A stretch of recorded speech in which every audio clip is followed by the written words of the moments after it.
Admiral Zar Thok of the mighty Vex-High Empire stood 7 feet tall in his ceremonial armor, watching the docking bay with barely concealed disgust. The polished chrome of his exoskeleton reflected the sterile lights of Galactic Council Station Omega-7, a diplomatic outpost that orbited the neutral moon of Kethmore. Today would mark humanity's first formal introduction to the greater galactic community, and frankly, Zar Thok expected nothing more than another primitive species begging for scraps. "Admiral, the human delegation has arrived," announced his aide, Creeks Lan, whose 4 eyes blinked in rapid succession, a sign of barely suppressed amusement among his species. The airlock hissed open with mechanical precision, and out stepped what could only be described as a walking contradiction to everything the Galactic Council represented. The human male wore what appeared to be colored cloth strips on his feet, later identified as flip-flops that made an irritating slapping sound against the deck plates. His legs were covered in loose, baggy fabric that ended at his knees, and his torso was draped in a sleeveless garment that read "Bondi Beach, life's a beach, then you surf. G-Day, fellas."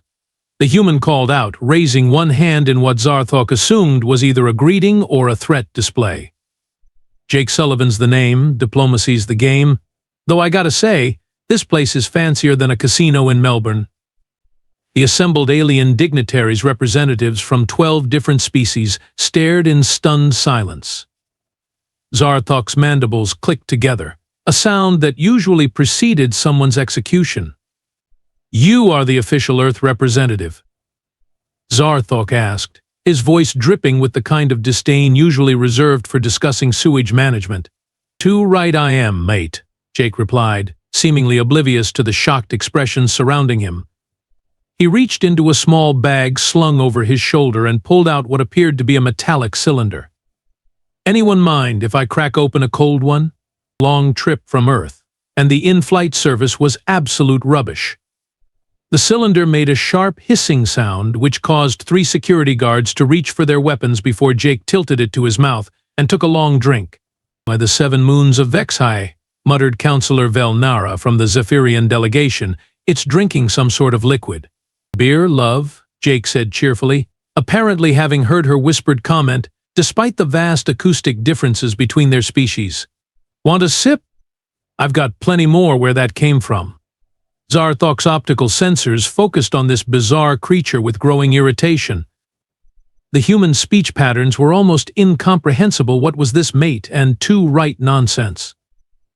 And why did every word sound like it was being dragged through gravel and then set on fire?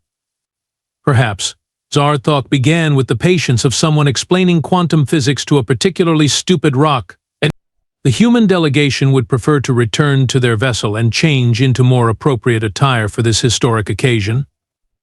Jake looked down at his outfit, then back up at the assembled aliens, and let out a laugh that echoed through the pristine chamber like a dying engine. "What, this old thing?" He gestured to his beach clothes with his beer can. "Mate, this is my formal wear. You should see what I wear to barbecues." The silence that followed was so complete that the station's life support system sounded like thunderclaps. 12 different species, each representing civilizations that had mastered faster than light travel, energy manipulation, and matter conversion, stood frozen in collective disbelief at humanity's first impression. Zar Thok's armor made a series of mechanical whirs as his internal systems processed what he was witnessing. Clearly, the intelligence reports about Earth had been wildly optimistic. Creeks Lan stepped forward, his crystalline exoskeleton gleaming with smugness that was visible even to species without proper optical sensors. As the Vex-High Empire's Minister of Military Affairs, he had witnessed the conquest of 17 different worlds. And this beer-drinking beach creature was supposed to represent a threat?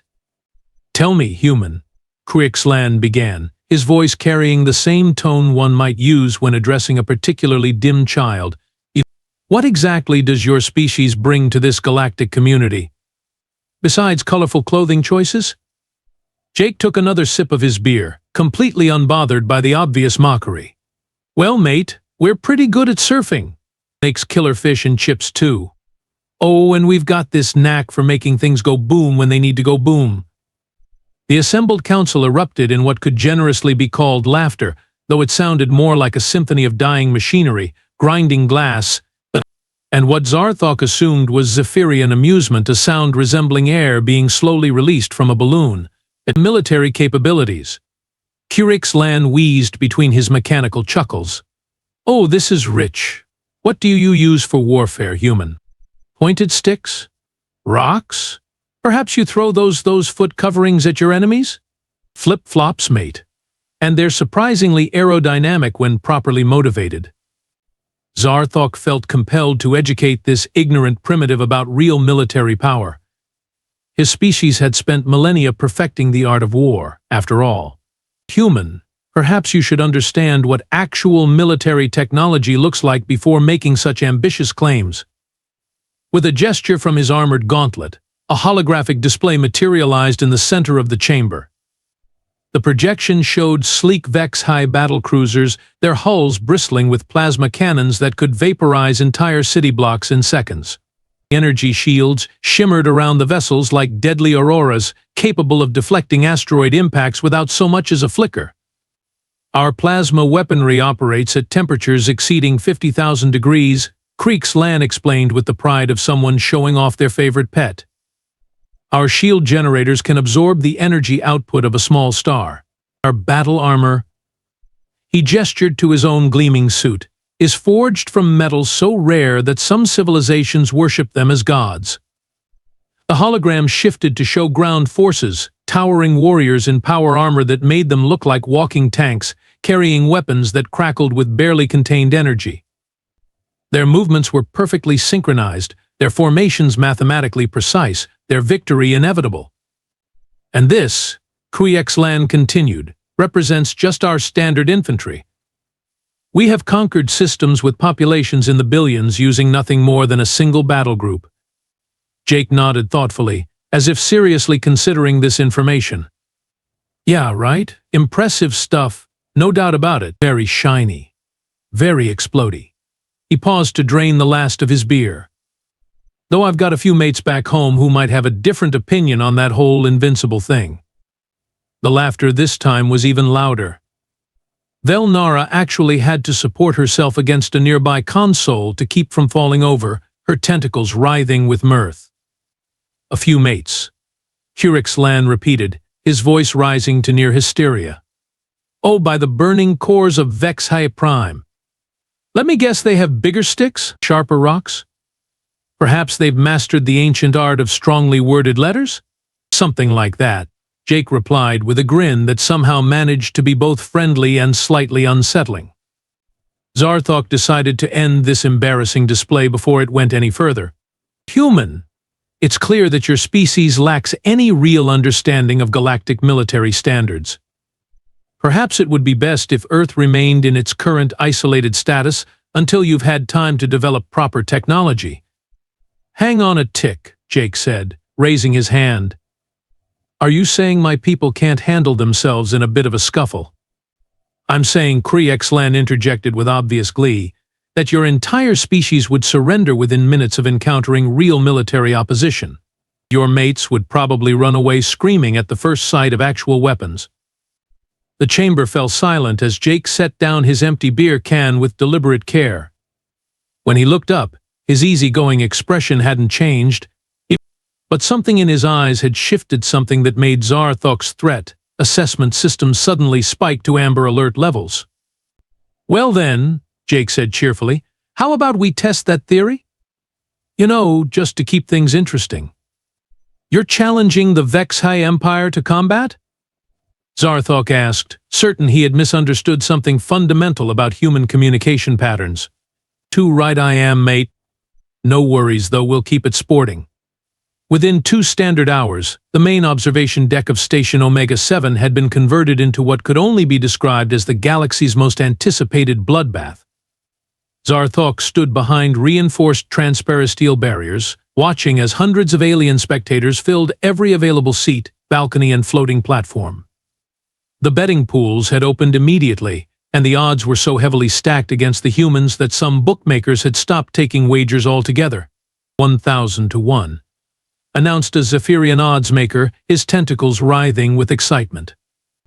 Get your credits down now before we stop accepting bets entirely. The arena floor below was a standard combat grid, a circular space 50 meters in diameter, equipped with various obstacles, cover positions, and environmental hazards that could be activated remotely. It had been designed to test the tactical capabilities of civilized species, not to serve as an execution chamber for delusional primitives. Kriex Lan stood beside Zarthok, practically vibrating with anticipation.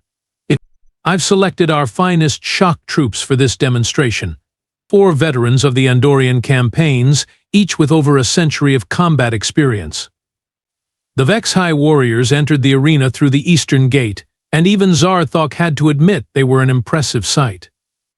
Each soldier stood nearly 8 feet tall in their powered armor, which gleamed like liquid mercury under the arena lights. Their plasma rifles hummed with barely contained energy, and their personal shield generators created a subtle distortion in the air around them. These were not mere soldiers, they were walking weapons of mass destruction. And now, announced the arena's AI system in 17 different languages simultaneously, the human delegation. The western gate opened and Jake Sullivan strolled out, still wearing his flip-flops and beach attire, still carrying that infuriating casual confidence. But he wasn't alone.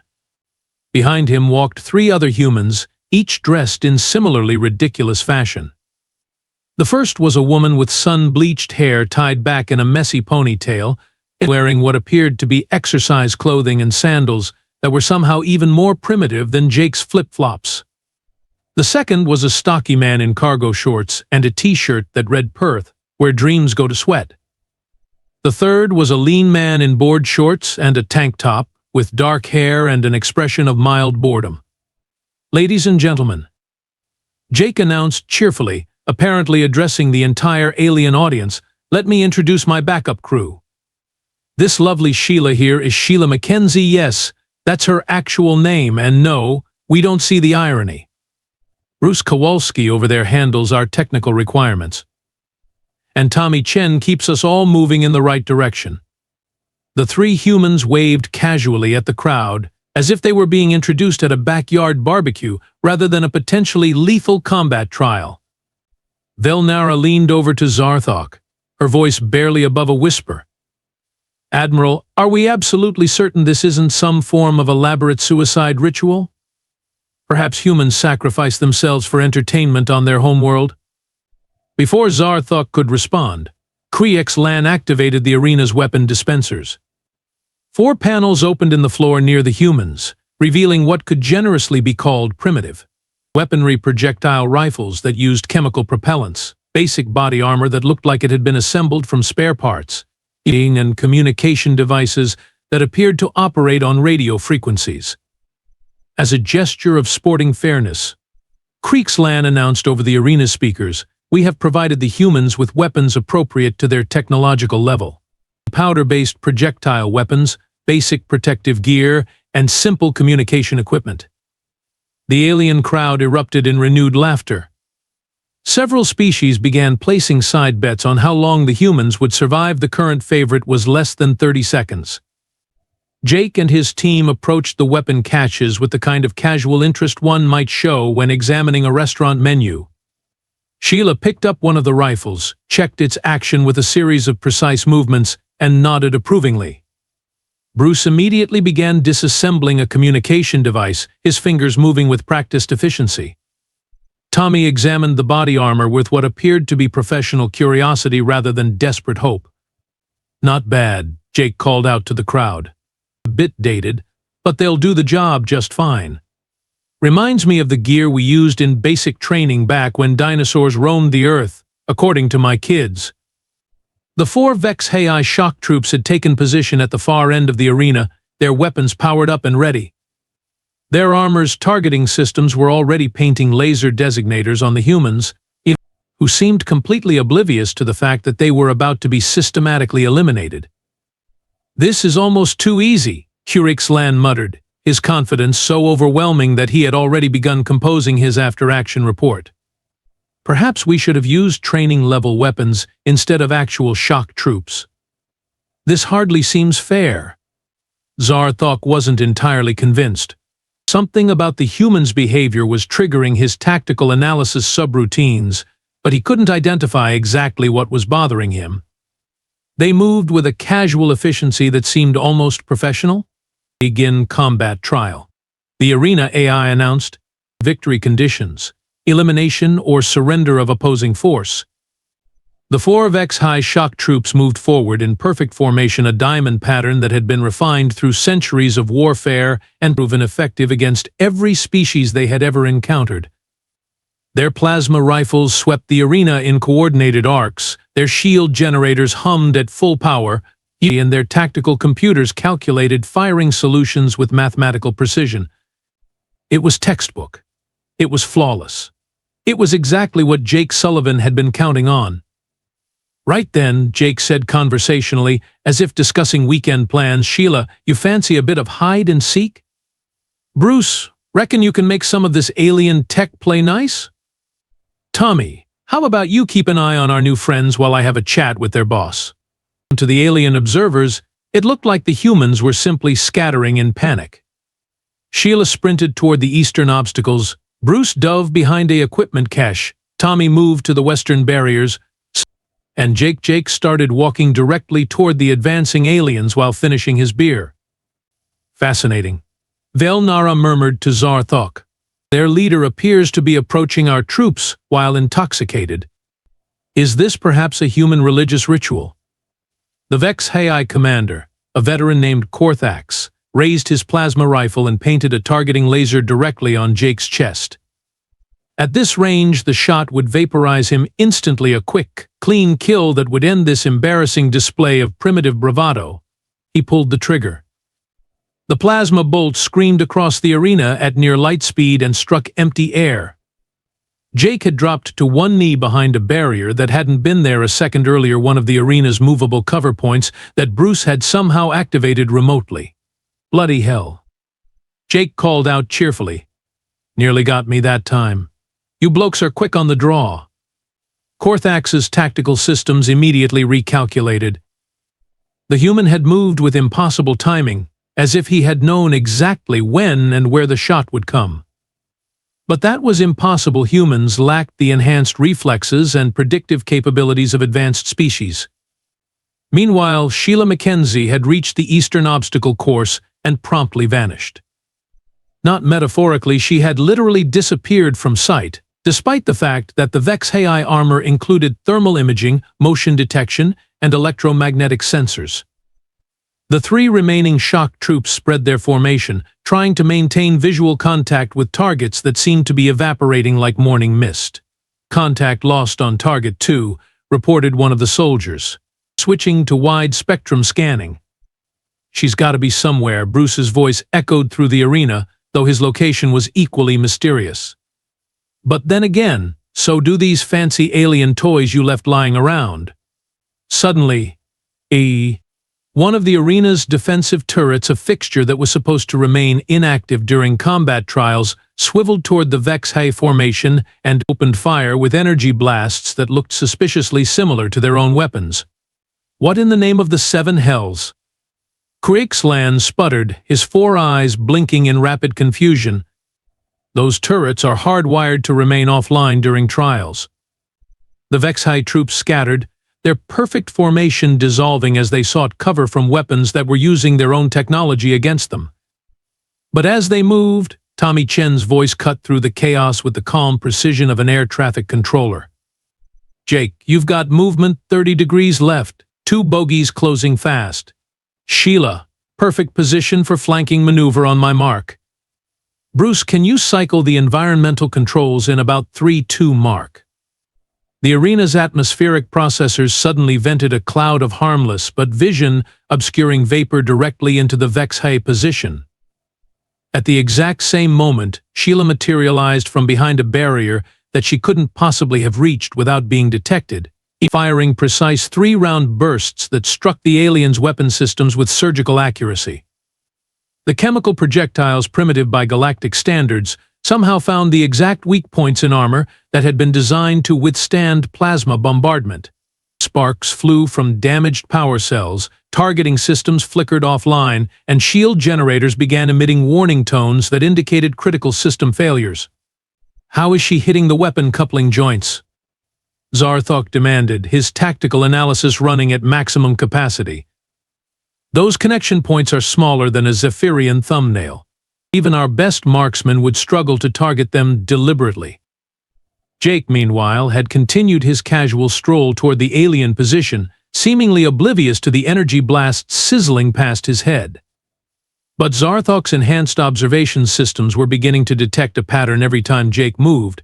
It was precisely the right distance and direction to avoid incoming fire. He wasn't dodging randomly, he was somehow predicting enemy actions with impossible accuracy. "Korthax, mate," Jake called out conversationally, "you might want to check your 6 o'clock." The alien commander spun around just in time to see Bruce Kowalski emerge from behind a maintenance panel, carrying what appeared to be a hastily assembled device that was humming with barely contained energy. "Fixed your little turret problem," Bruce announced cheerfully. "Also took the liberty of reversing the polarity on your shield generators. Hope you don't mind, I was getting bored." The Vex High Armor's shield systems, which had been designed to deflect external attacks, suddenly began reflecting the aliens' own energy signatures back at them. Their weapons became useless, their targeting systems began tracking their own positions, and their communication networks started broadcasting human radio frequencies. "This is impossible."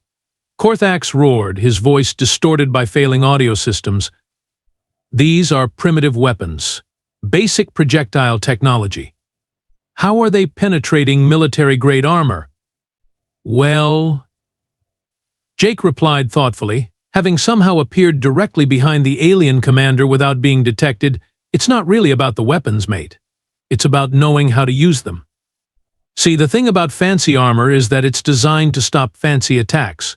But sometimes, old-fashioned lead projectiles fired at precisely the right angle into exactly the right structural weak points, well, they tend to do the job just fine." Tommy's voice crackled through their primitive radio system with the calm efficiency of someone coordinating a routine training exercise. "All targets neutralized. Weapons disabled, mobility systems compromised, communications jammed." "They're not going anywhere, boss." The arena fell silent, except for the electrical sparking of damaged alien equipment, and the sound of Jake's flip-flops slapping against the deck plates as he walked over to help Korthax to his feet. The silence in the observation deck was so complete that Zarthok could hear his own armor's cooling systems cycling through their maintenance routines. Around him, hundreds of alien spectators sat frozen in stunned disbelief, their various optical sensors focused on the impossible scene below. "Admiral," Velnara whispered, her tentacles trembling with something that might have been fear, "what exactly did we just witness?" Zarthok's tactical analysis systems were running continuous diagnostics, convinced that some fundamental error had occurred in their threat assessment protocols. 4 elite Vex Hai shock troops, veterans of 17 successful planetary conquests, had been systematically dismantled by beings wearing beach attire and primitive projectile weapons. "I believe," Zarthok said slowly, his voice carrying the weight of someone whose entire worldview had just been shattered, "we have been played for fools."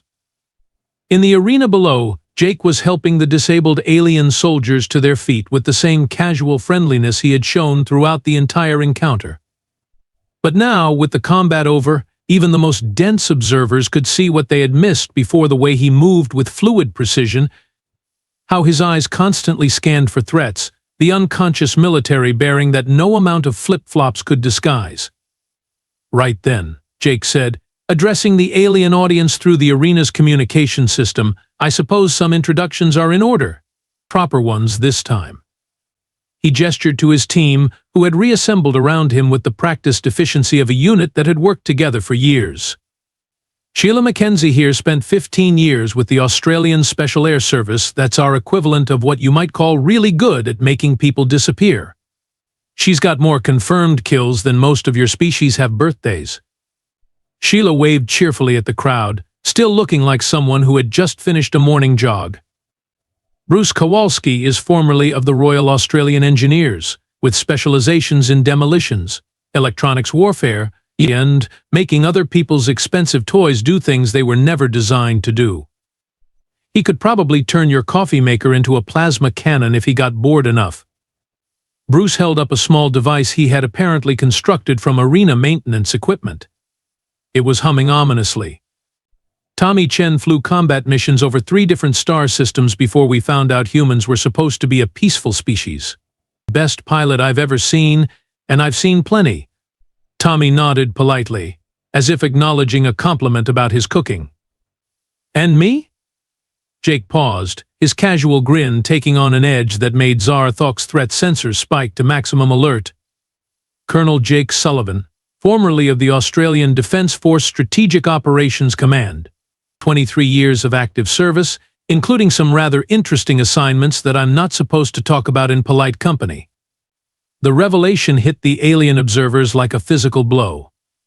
These weren't random civilians, they were Earth's equivalent of Special Forces operators, possibly the most dangerous humans their species had to offer. But here's the thing, mates, Jake continued, his voice carrying clearly through the arena's acoustics. We're not special.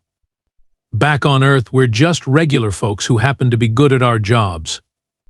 Every human city has people like us, teachers who used to be soldiers, engineers who build bridges and blow them up, pilots who fly passenger transports and remember when they flew interceptors. He looked directly at Zarthok, and the Admiral felt something he hadn't experienced in over a century of military service: genuine intimidation. You made the same mistake that every bully in the galaxy makes, Jake said quietly. You looked at us and saw what you wanted to see. Primitive, harmless, easy targets. You never bothered to ask yourselves why a species that looks so peaceful managed to survive on a planet that's actively trying to kill everything that lives on it. Kriexlan finally found his voice, though it came out as barely more than a mechanical whisper. What do you want from us? Jake reached into his bag and pulled out another beer, cracking it open with that same casual confidence that had started this entire encounter. Nothing too complicated, mate, he said, taking a long drink. Just a bit of respect. And maybe some decent trade agreements. Earth's got resources you need, and we're always interested in new technology. Fair trade between equals, you know? He looked around at the stunned alien faces and grinned. No hard feelings, right? 3 hours later, Station Omega-7's diplomatic wing buzzed with activity that bordered on controlled panic. Emergency council sessions had been called, military advisors were frantically updating threat assessments, and at least 7 different species had submitted formal requests for immediate trade negotiations with Earth.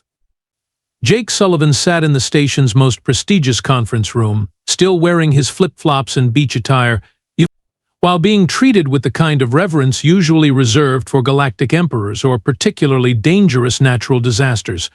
Alien diplomats who had been mocking his accent hours earlier now hung on his every word, taking careful notes and recording everything for detailed analysis. So, Colonel Sullivan, Velnara began, her tone now carrying the respect of someone addressing a peer rather than a primitive. So, Earth would be interested in establishing formal diplomatic relations? Too right we would, love, Jake replied, popping open another beer. We're always up for making new friends. Just remember that friendship works both ways, yeah? Zarthok, his armor still bearing scorch marks from where Bruce had helpfully adjusted his shield generators, cleared his throat with a sound like grinding metal. Perhaps we could discuss military cooperation agreements? Our tactical databases could benefit from human perspectives on unconventional warfare. Happy to share what we can, Jake nodded. Though I should warn you, what we showed you today was us being polite. You really don't want to see what happens when we get serious. The most amusing sight, however, was watching a team of Zephyrian scientists huddled around one of Jake's discarded flip-flops, scanning it with every piece of analytical equipment they could find. Their preliminary reports suggested the footwear contained advanced cushioning technology and aerodynamic design principles that warranted further study. As Jake prepared to leave for his shuttle, Kree-An approached with something that might have been humility. Colonel, if I may ask, what lesson should we take from today's demonstration? Jake paused at the airlock, his beer in one hand and his flip-flops slapping against the deck plates one final time. "Simple, mate," he said with that same friendly grin that had started everything. "Never judge a book by its cover. You never know when that laid-back surfer might turn out to be someone who's really, really good at making your day go sideways." The airlock sealed behind him, leaving the galactic community to contemplate their first, unforgettable lesson in human diplomacy.